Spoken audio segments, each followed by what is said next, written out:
The building that was home to one of Texas's oldest African-American churches reached another milestone in its restoration today. Zion Hill Baptist Church in Nacogdoches was built in 1914. And as East Texas News Weekend Shakina Davis reports, the church pews have been restored with the help of the public.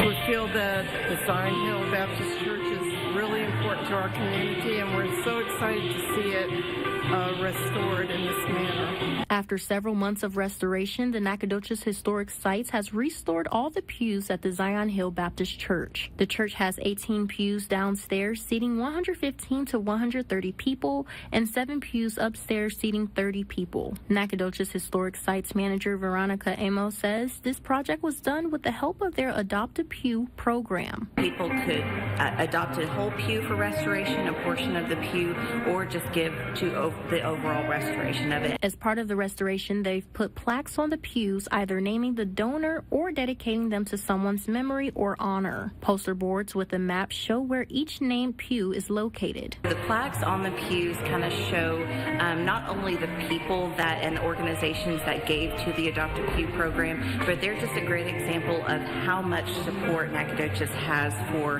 history, historic preservation. That's something that our community needs to be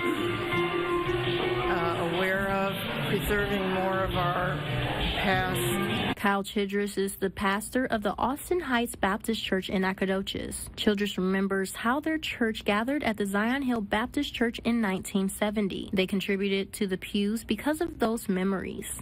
We want to remind ourselves that Zion Hill and Austin Heights have been working together for a long time. And we hope that it will continue for a long time. Shakina Davis, East Texas News Weekend. Looking ahead, the historic site will have a concert on June 9th at 2:30 in the afternoon.